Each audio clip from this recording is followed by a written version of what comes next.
Global Typhoon, Chairman TV. Weather update. Helping homeless people. Please subscribe.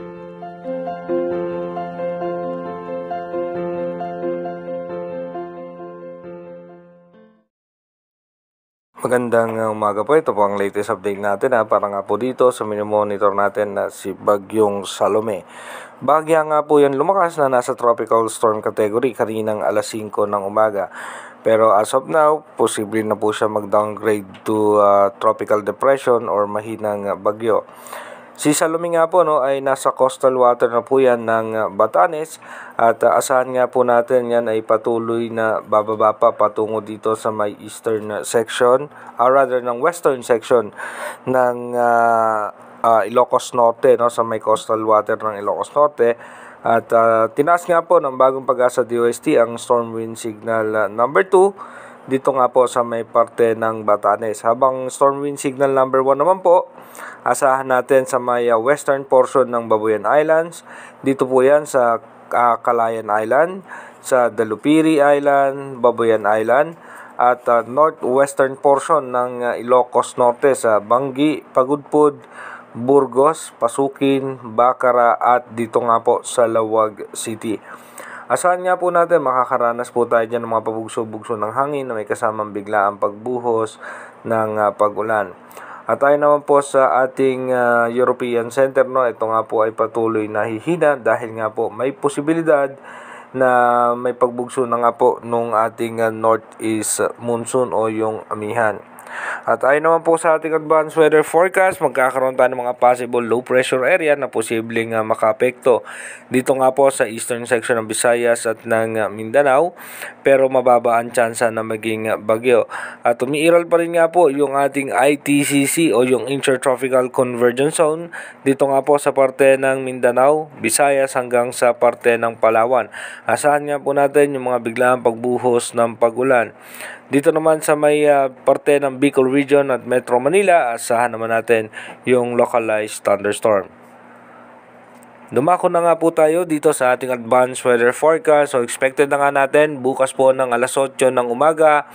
Nasa parte po ng West Philippine Sea itong si Salome at bilang isang low pressure area na lamang. At asahan po natin na magiging maayos at maganda na ang lagay ng ating panahon. At pagdating naman po ng October 25, asahan nga po natin wala na po tayong mga posibleng malalakas na pagulan maliban lamang po sa parte ng extreme northern Luzon dahil nga po dito sa posibleng pagbugso ng northeast monsoon. By October 26, asahan natin magkakaroon ng posibleng low pressure area sa eastern section nga po ng Mindanao. At pagdating naman po ng October 27, magiging maayos at magandang lagay ng panahon maliban lamang nga po sa parte pa rin ng extreme northern Luzon dahil tuloy-tuloy makakaranas ng pagulan dahil po sa may shear line at itong amihan. Pagdating naman po ng October 28, mas lalakas pa nga ng bahagya itong amihan at asahan natin hanggang sa may northern Luzon maapektuhan na nga po ng mga posibleng pagulan. Pagdating naman po ng October 29, mataas pa rin po ang tsansa ng pagulan sa ilang bahagi ng ating bansa, lalong-lalo na po sa parte ng extreme northern Luzon. Pagdating naman po ng October 30, maliit na ang tsansa ng pagulan sa malaking bahagi ng ating bansa maliban lamang po sa extreme northern Luzon. Halos sa extreme northern Luzon po ang makakaranas ng mga pagulan dahil nga po sa shear line dahil sa pagbabanggaan ng easterlies at ng northeast monsoon. Pagpasok naman po ng unang araw ng November, asahan natin mas lalakas pa nga itong northeast monsoon. Pagdating po ng November 2, mas lalakas pa rin po ito at asahan natin yung shear line makakaapekto na po yan hanggang dito po sa ilang bahagi ng Central Luzon. Pagdating naman po ng November 3, so asahan nga po natin na patuloy nga po yung shear line makakaapekto sa Northern Luzon at ito nga pong easterlies, apektado naman ang parte ng Bicol Region at ng Visayas.